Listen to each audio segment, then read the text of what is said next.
7 जुलाई से शुरू होने वाला बृहस्पति का महावर्ष क्या संकेत देता है? ज्योतिष के महाग्रंथ बेसिक जो ग्रंथ है बृहत संहिता वाराहमिहिर, उसमें बताया गया है कि साल में एक बार बृहस्पति यानी गुरु अस्त होता है और उसका जब उदय होता है, गुरु महाराज जब अस्त के बाद तकरीबन 1 महीना होता है और जब उदय होता है तो जिस नक्षत्र में गुरु महाराज होते हैं यानी उदय के समय जिस नक्षत्र में है उस नक्षत्र के आधार पे मास की गणना की जाती है, माह की गणना की जाती है। जैसे कि कृतिका नक्षत्र है तो वो कार्तिक आदि बोला जाता है, मघा है तो माघ मास कहते हैं।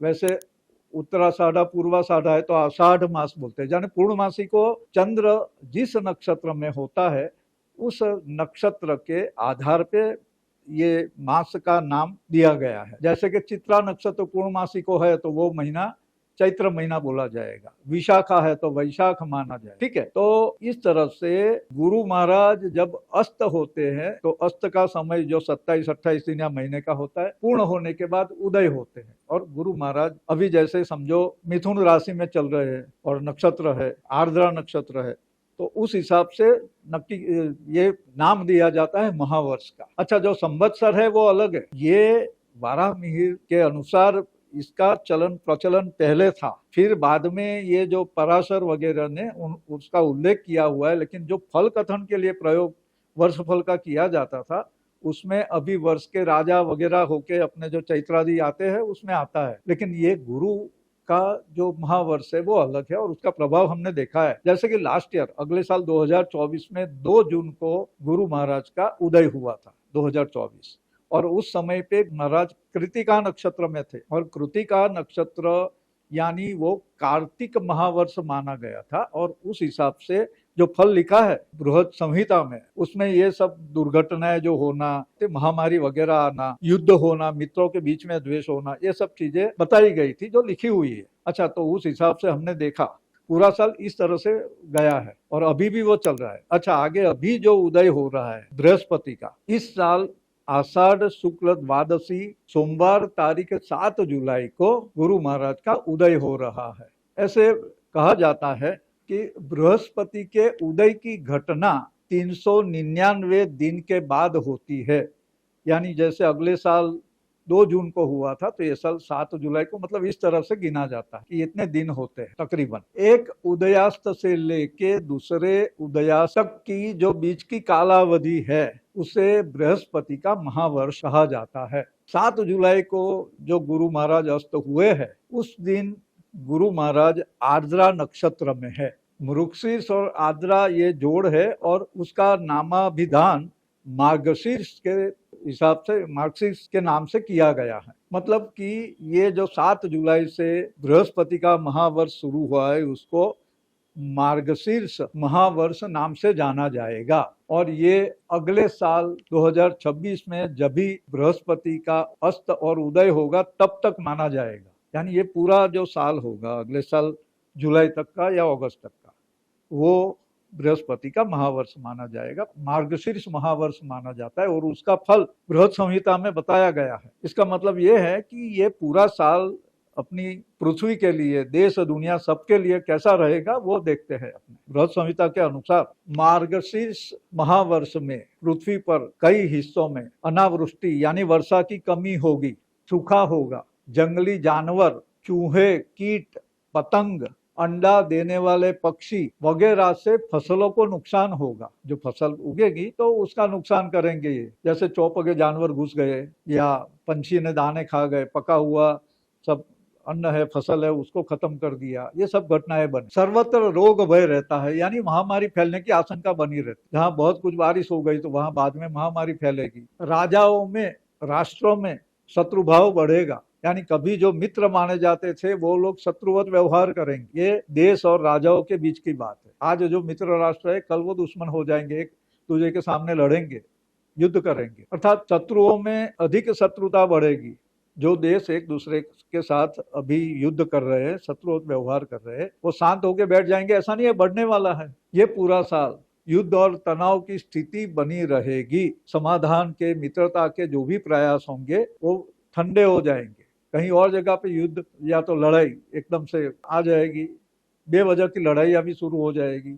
आगे बताया गया है कि जैसे कार्तिक में फल मिला था, कार्तिक महावर्ष में, उसको ही रिपीट करने वाला फल मार्गशीर्ष महावर्ष में भी मिलता है। जो लोग वाहन या गाड़ी से जीविका चलाते हैं, मतलब अपना जीवन यापन कमाई करते हैं, उन लोगों को पीड़ा होगी। उसमें कौन आते हैं? जैसे कि लॉजिस्टिक ट्रक वगैरह चलाने वाले, फिर ट्रैवल एजेंसी या जिनकी अपनी बसें वगैरह चलती है, मतलब वाहन व्यवहार जिनसे होता है, वो लोग, ड्राइवर, पायलट, एयरलाइंस कंपनियां जिनके हवाई जहाज चलते हैं, हवाई जहाज बनाने वाली कंपनियां, उन लोगों को पीड़ा होगी, वो परेशानी में आएंगे, नुकसान होगा। बृहद संहिता में बताया गया है कि अग्निजीवी यानी आग, इलेक्ट्रिसिटी वगैरह से जिनका पाला पड़ता हो और वो आग अग्नि की मदद से जो अपना जीविका उत्पन्न करते हैं, जैसे कि लोहार, सोनार, फिर बेकरी वाले, रेस्टोरेंट वाले, ईंट चूना के भट्ठे वाले, अग्नि का प्रयोग होता है उसमें। पेट्रोल डीजल के उत्पादक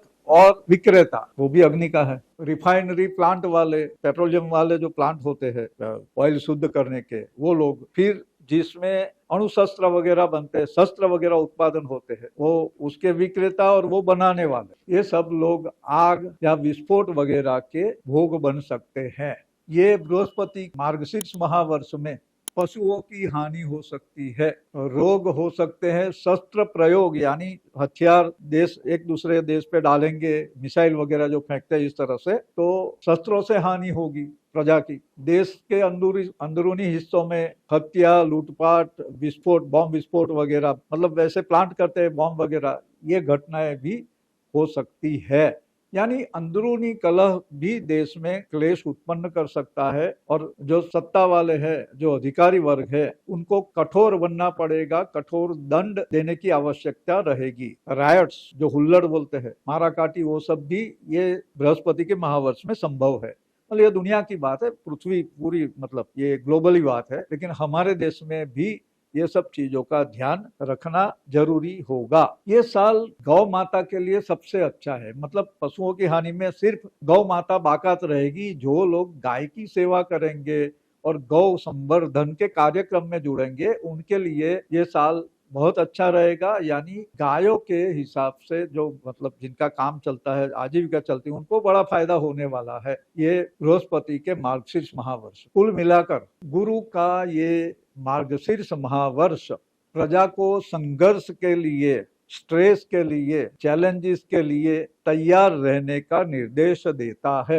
राष्ट्राध्यक्षों के आपसी संबंध भी तंग हो सकते हैं। एक दूसरे के साथ बात करने का जो उनका नजरिया होगा, जो तरीका होगा, वो बदलेगा। मतलब कोई भी उलझुल बातें सुनने को मिल जाएगी। मित्र राष्ट्र, एक समय के जो मित्र राष्ट्र है, वो भी एक दूसरे के साथ अवॉइडेंस एंड रिजेक्शन और शत्रुता के भाव रखेंगे। यानी जो डिसेंसी होती है, बातचीत की डिसेंसी, डिप्लोमेसी, ये सब चीजों में हमें गिरावट देखने को मिल सकती है पूरा ये साल। अगले साल जब तक बृहस्पति का उदय नहीं होगा तब तक का समय है। यानी ऐसे समझिए कि जैसे अगले साल का संघर्ष 2024 के जून के बाद से शुरू हुआ है, वो संघर्ष आगे चलने वाला है, सिर्फ गायों को छोड़कर। तो हमारे देश के जो सत्ताधीश है, दूसरे देश के सत्ताधीश, सबको एक दूसरे को समझने की कोशिश करनी पड़ेगी। लेकिन हाँ, हमारा जो सनातन धर्म जो उपदेश देता है, जो आदेश देता है, उस हिसाब से अगर गवर्नमेंट जो कार्य करती है, यानी लेस गवर्नेंस, वो उसके हिसाब से प्रजा की सेवा होती जाएगी, और हमारा देश में जो कुछ भी आपत्ति आएगी तो उसको अच्छी तरह से उसका सामना कर सकते हैं। ये ग्लोबल बात, ये बृहस्पति का महावर्ष जो दिखा रहा है, वो संघर्ष है, स्ट्रेस है, और कई विस्तारों में, कई देशों में सूखा और अनावृष्टि और साथ में महामारी का भय भी दिखा रही। कोई नया वायरस भी आ सकता है, जैसे कोविड आया था, तो फिर अभी ये साल में भी कोविड का प्रवेश अपने देश में और पूरे, मतलब ये ईस्ट वाले एरिया में देखने को मिल गया है अपने। तो इसी तरह से कोई महामारी की भी संभावना बनती है, और उसे हम नकार नहीं रही है। नया तरीके का वेरिएंट भी हो सकता है जो आने की संभावना है, और वो अगले साल फरवरी, मार्च, अप्रैल में देखने को मिल सकता है। तो ये सावधान करने के लिए है। प्रजा को चाहिए कि भयभीत ना हो और आवेश में आके कोई भी ऐसे कदम ना उठाए जिससे अंतर्विग्रह की घटनाएं बने। तो अपने सनातन धर्म वाले लोग हैं जो, वो तो शांति से रहते हैं, और जो उपद्रवी है उनको ठीक से दंड देना वो जो राज्य सत्ता है उसका कार्य है और वो करेंगे। तो कुल मिला के बृहस्पति का महावर्ष अपने लिए संघर्ष का संदेश ला रहा है। आप सबको निवेदन है कि यहाँ दिए गए क्यूआर कोड में अपना कुछ भी योगदान दीजिए। अब हमारा ये जो वीडियो है वो उसको लाइक कीजिए, शेयर कीजिए और हमारी चैनल को सब्सक्राइब कीजिए। आगे आने वाले समय में हम इंडिविजुअल यानी व्यक्तिगत जो कुछ चीजें हैं उसके बारे में भी अलग अलग वीडियो बना के आपको अवगत कराएंगे, क्या करना चाहिए, क्या नहीं करना चाहिए, संबंध कैसे होने चाहिए, कैसे लोगों के साथ हमने चलना चाहिए। ये सब चीजें अपना ये जो ज्योतिष शास्त्र है, फिर अध्यात्म विद्या के जो दूसरे पुराण ग्रंथ है उसमें बहुत अच्छे से सलीके से बताया गया है। और अभी तो जो त्योहारों का समय आ रहा है, तो सबसे हमारा निवेदन है कि धर्म के प्रति अपनी श्रद्धा बनाए, दृढ़ करे, और हमारे सनातन में जो जो सब व्रत उत्सव वगैरह बताए गए हैं उसको करते जाइए। तो जो भी विधाता की ओर से हमारी पर अगर कुछ न कुछ क्लेश आपत्ति आती है उससे बचाव होता है। जैसे बताया गया है ना कि बहुत बारिश हुई थी तो भगवान कृष्ण ने अपनी एक उंगली पे पूरा गोवर्धन 7 दिन तक उठा के रखा था, और उसकी याद में 8 प्रहर होते हैं दिन के, तो भगवान 7 दिन बिना खाना खाए रहे थे। तो माता यशोदा ने और गोपियों ने जब ये गोवर्धन लीला समाप्त हुई तो बाद में एक दिन के 8 प्रहर, मतलब लाला को तो बहुत जल्दी भूख लगती है, अब 7 दिन खाया नहीं तो उनको हर बार नया खाना चाहिए प्रभु को। तो क्या किया, दिन के 8 प्रहर तो 8 अलग अलग व्यंजन बनाए, वानगियां बनाई, और वो 7 दिन के हिसाब से, एक दिन की 8 तो 7 दिन की 56 हो गई, तो भगवान को 56 भोग का भोग लगाया। तो हमारा कहने का मतलब है कि प्रभु की जब उपासना करते हैं तो कोई भी आपत्ति आएगी उसमें हमारा बचाव होगा।